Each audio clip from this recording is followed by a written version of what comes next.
ketika kita itu sholat Idul Adha diminta untuk tidak makan dulu kan sebelum sholat, beda dengan Idul Fitri. Kalau sholat Idul Fitri makan terlebih dahulu baru sholat. Kalau Idul Adha sholat terlebih dahulu baru makan, karena Nabi SAW selepas dari sholat langsung menyembelih hewan kurban beliau dan makan dari hewan kurban yang disembelih itu.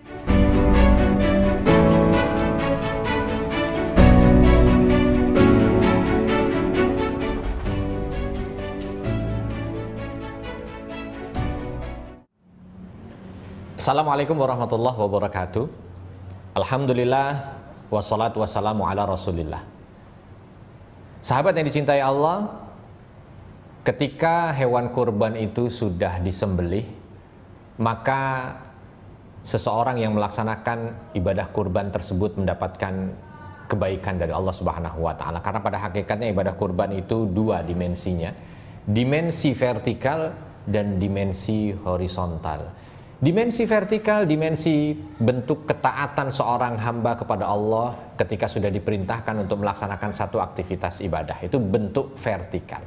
Bentuk horizontalnya karena di dalam berkurban itu ada momen berbagi. Bagaimana hewan kurban yang disembelih, hasil dari apa yang dikeluarkan dari harta sang pengkurban itu dibagikan kepada orang-orang yang lain.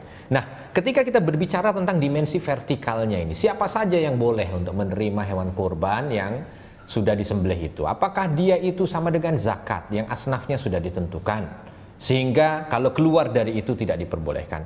Ataukah dia seperti zakat fitrah ya, ketika dibagikan saat Idul Fitri yang hanya dikhususkan untuk fakir dan miskin dan tidak boleh orang lain? Nah, sahabat yang dicintai Allah, untuk kurban ini hewannya memang tidak sama dengan zakat dan tidak sama dengan zakat umum yang hanya asnaf tertentu yang boleh menerima, dan juga tidak sama dengan zakat fitrah yang hanya dibolehkan untuk fakir miskin.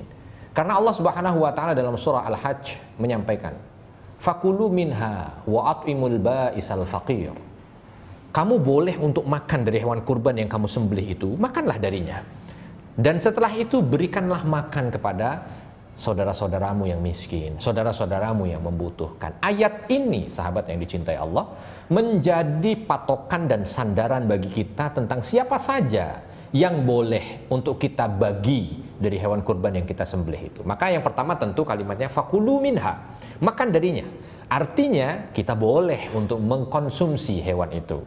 Kalau kita mau ya ambil dari sebahagian hewan itu silakan, karena termasuk bahagian daripada sunnah itu adalah memakan hewan kurban yang dikurbankannya. Maka kenapa kok ketika kita itu sholat Idul Adha diminta untuk tidak makan dulu kan sebelum sholat, beda dengan Idul Fitri. Kalau sholat Idul Fitri makan terlebih dahulu baru sholat. Kalau Idul Adha sholat terlebih dahulu baru makan, karena Nabi SAW selepas dari sholat langsung menyembelih hewan kurban beliau dan makan dari hewan kurban yang disembelih itu. Nah, jika ini memungkinkan, Masya Allah, luar biasa.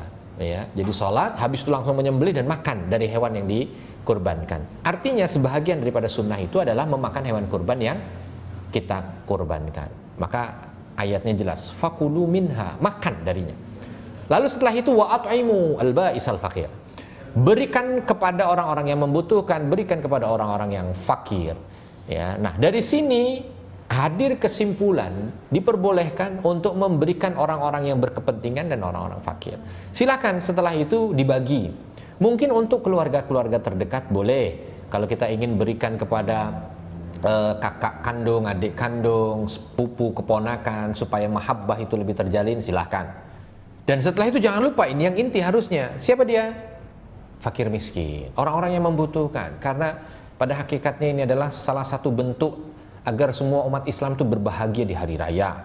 Ya, kalau di hari Idul Fitri berbahagia dengan zakat fitrah yang dibagikan, maka di hari Idul Adha ini berbahagia dengan daging yang diterima. Karena tidak semua orang ternyata bisa menikmati daging sepanjang tahun. Kita yang mungkin begitu mudah untuk menikmati daging hari-hari, ya, makan pagi bisa daging, makan siang bisa daging, bahkan makan malam pun juga bisa daging. Nah, ada sahabat-sahabat kita itu yang mau beli daging bahkan impian buat mereka, sulit, ya. Maka yang seperti ini bahagiakan mereka dengan kurban kita yang kita bagi. Ya, insya Allah dengan itu maka insya Allah kurban kita menjadi penuh dengan keberkahan. Jadi secara singkat, Ya, siapa yang berhak untuk menerima hewan kurban? Satu, tentu fakir miskin, karena ini nilai di mana kurban itu disyariatkan untuk membahagiakan orang-orang Islam ya di saat hari raya Idul Adha ya. Jadi itu yang menjadi bahagian. Kalau nanti sebahagiannya juga mau dibagikan kepada karib kerabat ya, sebagai tanda untuk bisa menjalin silaturahmi kepada mereka, silahkan. Dan yang ketiga, kalaupun ingin dimakan untuk diri sendiri supaya kita juga merasakan dari apa yang kita kurbankan pun silahkan. Tetapi 2 porsi terakhir ini harus lebih sedikit dibandingkan porsi yang ingin dibagikan kepada fakir miskin. Mudah-mudahan yang sedikit ini bermanfaat untuk saya pribadi dan kita bersama. Saya Arifin Nugroho. Assalamualaikum warahmatullahi wabarakatuh.